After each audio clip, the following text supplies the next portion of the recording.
Dari awal saya tidak pernah pakai masker, sampai sekarang biar aku mati tidak mau saya pakai masker. Jangankan dia, kau tembak mati sekalipun saya tidak akan pakai masker. Kalau istri saya mau pakai, kau pakai aja, saya nggak mau. Jadi orang-orang yang takut corona ini karena dibayang-bayangi dengan kecurangan, dusta, munafik, bohong. Itu saya yang takut. Kalau ada ustaz kena corona, berarti ustaz munafik. Kalau saya kena corona, berarti saya munafik. Jangan babai, jangan berapa saya bicara. Jangan bilang-bilang kafir Pak Yahya, ada polisi ini. Polisi juga kalau kafir ke neraka. Jangan bilang-bilang kafir Pak Yahya, ada tentara ini. Tentara juga kalau kafir sana di api. Yang masuk surga orang nah itu tuh jihad. Tapi si kafir yang tadi pakai jas menggantikan pakai lebih baik mantan buat jadi kiai daripada kiai jadi lebih baik mantan kafir jadi ustadz daripada ustadz kafir. Sudah ada kan, dan dari Lombok murtad kalau ceramah di gereja-gereja namanya Saifuddin Ibrahim.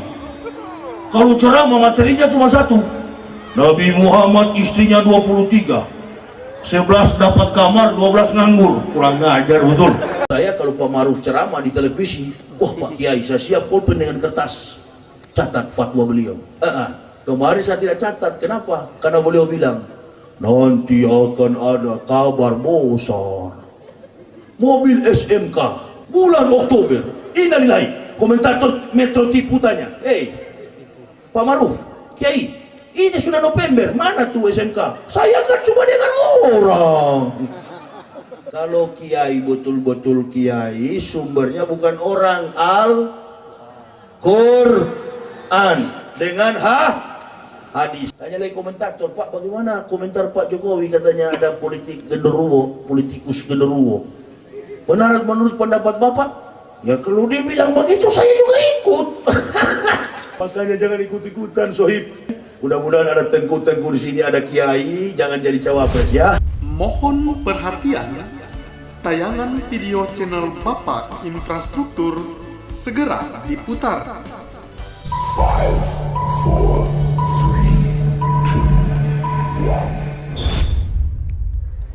Ustadz Yahya Waloni mengaku berdakwah seperti Umar bin Khattab, lalu mengejek dan menghina Wapres Ma'ruf Amin. Ditulis Abu Daeng Al-Makazari di siword.com. Hai Indonesiaku, Assalamualaikum. Berjumpa lagi bersama saya di Suara Channel Bapak Infrastruktur. Jualan mualaf belakangan masih sangat laku. Seseorang yang mengaku mantan Kristen lalu masuk Islam, kemudian mengatakan dirinya telah mendapatkan hidayah. Kemudian ia bercerita atau bahkan mengangkat dirinya dan para penggemarnya sebagai ustadz atau ulama. Padahal seorang mualaf itu baru belajar, seharusnya lebih mendalam untuk menggali pelajaran daripada sibuk berceramah. Sebenarnya apa yang disampaikan dari satu ceramah ke ceramah yang lain itu hampir sama saja modelnya. Bahkan bisa dibilang ceramah itu hanya seperti cerita di warung kopi. Ciri-ciri dari para jualan mualaf ini adalah menjelek-jelekkan agama lamanya atau agama terdahulunya. Bukankah ajaran Islam itu mengajarkan toleransi dan kedamaian? Ini justru sebaliknya melepaskan peluru kebencian.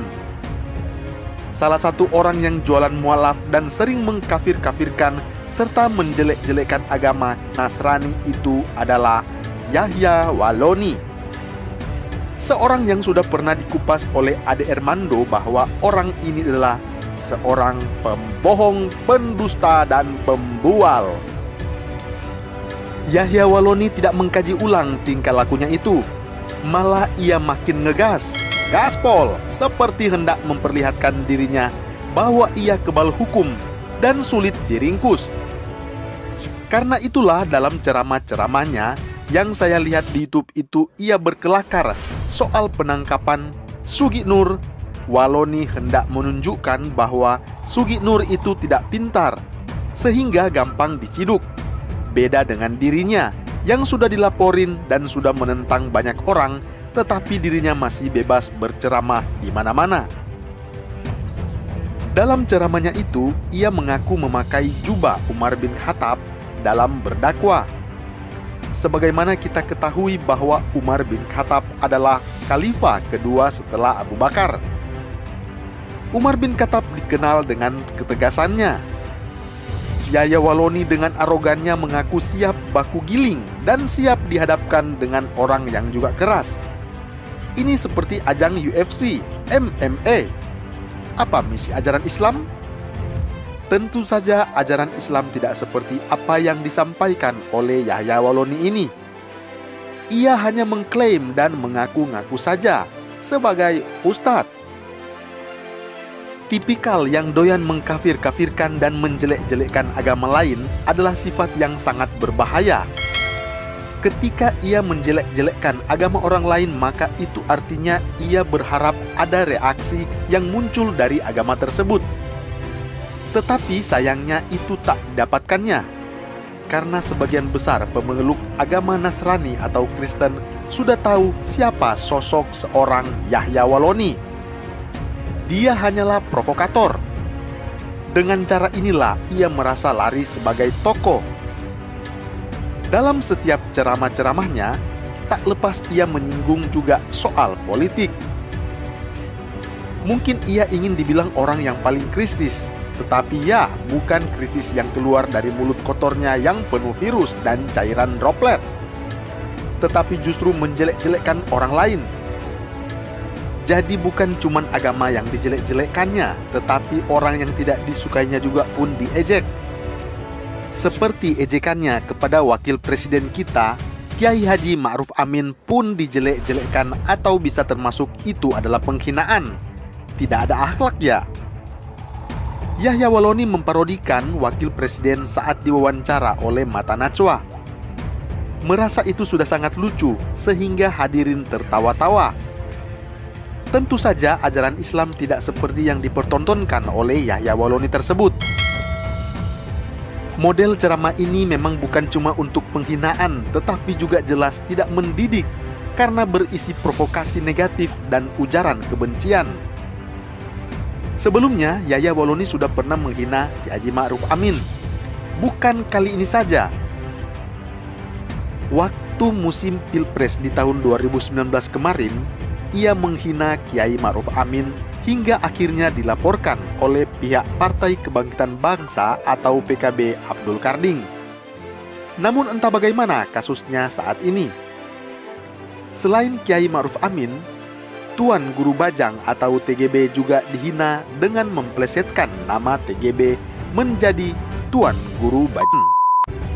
Sepertinya Yahya Waloni hobi menjelek-jelekkan atau menghina. Hobi menjelek-jelekkan seperti itu jelas saja adalah sikap merasa lebih baik dari yang lain. Sikap merasa lebih baik dari orang lain adalah sikap iblis, sikap setan. Iblis ataupun setan adalah makhluk ciptaan yang merasa dirinya paling mulia dari makhluk-makhluk yang lain, seperti manusia. Karena merasa dirinya lebih baik dari manusia, iblis itu pun enggan mematuhi perintah Allah dan akhirnya dihukum. Kabarnya, iblis juga rajin sujud atau ibadah. Tetapi karena kesombongannya atau merasa lebih baik dari Adam, maka ia pun mendapatkan kutukan sepanjang masa. Dan rupanya iblisnya punya banyak pengikut. Ada banyak orang-orang yang merasa dirinya paling baik. Ada banyak yang merasa sudah paling benar caranya beragama. Sehingga perilaku ini menyebabkan dirinya makin arogan, hingga terjerumus dalam ketidaksadaran sebagai Abdullah atau abdi Allah. Malah menjadi pengabdi iblis, dan iblis pun tertawa terbahak-bahak. Yahya Waloni mengaku memakai gaya Umar bin Khattab agar ia punya pembenaran untuk melakukan kekerasan verbal di atas mimbar. Pembenaran-pembenaran seperti itu bisa jadi adalah untuk menutupi sifat syaitan yang bersemayam dalam dirinya. Maka karena itulah negara kesatuan ini dengan ideologi Pancasilanya dan merupakan negara hukum, maka layaklah memproses orang-orang yang telah menyebarkan ujaran kebencian, termasuk Yahya Walloni ini, yang sudah dari dulu menghina agama orang lain dan yang terakhir telah menghina wakil presiden kita. Maka orang ini dilayak proses hukum untuk mempertanggungjawabkan kelakuannya. Semoga tidak akan ada lagi muncul orang-orang seperti Yahya Walloni ini. Bagaimana menurut Anda? Salam hangat, Bapak Infrastruktur menuju Indonesia Maju.